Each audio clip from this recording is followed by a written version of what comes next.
Thank you, everybody, for coming to the College Football Betting with Aaron Torres YouTube channel. If you could do me a quick favor, see that little subscribe button at the bottom of the screen. Go ahead, click that subscribe button. It helps our channel grow. It helps our audience grow. I appreciate it more than you know as we're talking college football on this channel year round.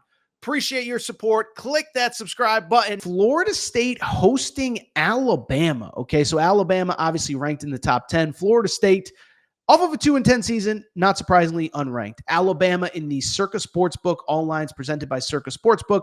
Alabama is a 13.5-point favorite. Over-under set at 50.5.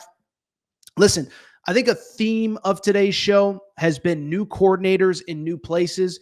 And so we could talk about at Alabama, Ty Simpson. We could talk about some of the defensive guys that are back. To me, the biggest story this offseason is the return of Ryan Grubb to Kalen DeBoer's side. Remember, Ryan Grubb was with him essentially at every stop in his career. They were together in Washington. He was the primary play caller, offensive coordinator when Washington played for a national championship, when Michael Penix was a Heisman Trophy finalist.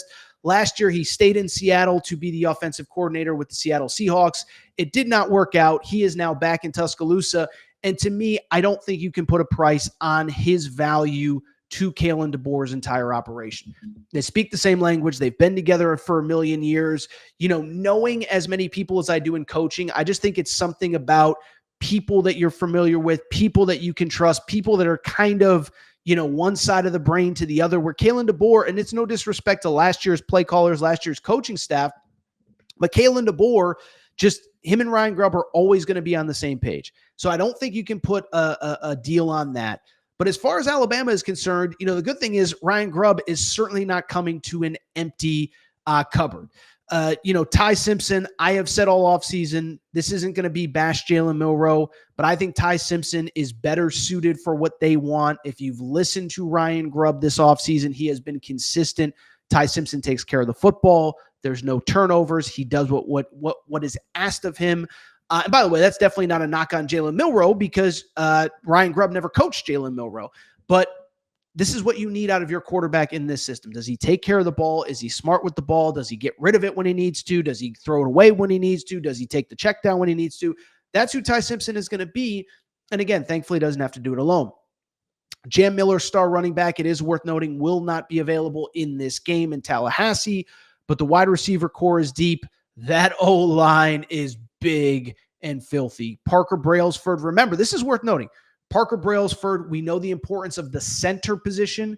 Parker Brailsford was on that Washington national runner-up team. So Ryan Grubb has familiarity with the center, who is obviously aligning and getting the O-line set. Caden Proctor, future first-round pick on the O-line. Defensively, you know, we don't need to go player by player. The one thing I'll say about the Alabama defense, though, I think it's easy to forget how good they were last year post Vandy, because, you know, listen, I go on with my buddy Ryan Fowler every week in Tuscaloosa. Love Ryan. He's great at what he does, you know, but I remember after that Vandy game, remember they gave up a lot of points in the win over Georgia. Then they go to Vandy and Diego Pavia absolutely shreds them. They end up giving up 40 points in that loss to Vandy. Rest of the season, they did not give up more than 25 points in any game. And even though Alabama lost 3 games after Vandy, you can't blame the defense. You know, against Tennessee, they were great. Against Oklahoma, the offense put up 3 points. Against Michigan, the offense could not move the ball. And so I just bring it up. I don't think people remember how good that Alabama defense was by the end of last season. As far as Florida State is concerned, I mean, well, what do you want me to say? I mean, I could try to be glasses half full. I don't even think Florida State fans want glasses half full. Okay. It's amazing to me. I'll say this. I cover college football. I love college football. I think about college football every day of my life. Even I forgot how bad Florida State was. 2-10 overall. What was it? A 14-9 win over Cal. Then a win over Citadel, final couple weeks of the season. You lose all 10 other games. I will also say this. I do think, to me, the more that I look at it, it was a perfect storm. You're coming off that weird year in 2023 where you're undefeated, left out of the playoff. That will never happen again from now until the end of time. If you're an ACC champ undefeated, you're getting in the playoff, okay? You have that hangover. You lose 13, 14 guys to the NFL. Florida State, respectfully, just not a program that right now could just replace guys. Ohio State might be able to. Georgia might be able to. Florida State can't. So more of a talent drain without the ability to kind of restock that. Frankly, wrong quarterback, right? DJU. I've never been a DJU believer. I think everyone tried to talk themselves into Florida State last year. Did not work out. He's gone. And I'll say this, I think there's some quiet optimism coming out of Florida State. Not that they're going to be unbeatable, that they're the ACC champ, they're going 13-0, but that last year was an anomaly, a lot of injuries. And you look at this year, I think there are reasons for excitement, starting with, surprise, surprise, a new play caller, right? Who is the new play caller at Florida State? It is Gus Malzahn. And I know for all the criticism of Gus Malzahn, and I know there's plenty, Gus Malzahn, yes, as a head coach, kind of fell apart the last couple years at UCF. As a play caller, let's remember this. That UCF offense, number one run offense of every Power 4 team in college football, most rushing yards, top 5 nationally, okay? Why is that important? It's important because he is going to try to install that at Florida State, and I think he's got the pieces to do it. Thomas Castellanos, the new quarterback. I call him Tommy the Mouth Castellanos, which sounds like, a character out of The Sopranos or whatever. But Tommy the Mouth Castellanos, won't stop talking. But one, I actually kind of like that he's unafraid to talk the talk and planning on backing it up. But when he has the ball in his hands, he can be electric. The running back room. I think this is part of the everything that could go wrong last year did for Florida State. Top 2 returning running backs, Jalen Lucas and Roydell Williams, who, of course, began his career at Alabama.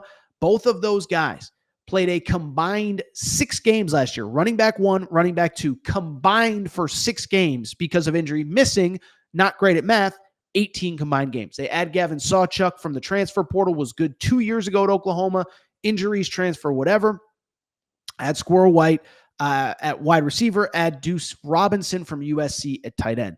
So all sorts of talent coming in, a lot of money spent on the O-line, 5 starters, all from Power 5s, or Power 4s, if they weren't at Florida State. The one thing I will say that does concern me a little bit about Florida State, defensive front, not a lot of returning production, not a lot of guys that are coming from the high major level. So you got to be able to find bodies somewhere. And then I will say in Florida State's defense, as bad as it was last year, if there was one spot that they were kind of okay, I would probably say the secondary, 39th nationally. Let me make sure I have this stat right. I want to make sure that I have it right.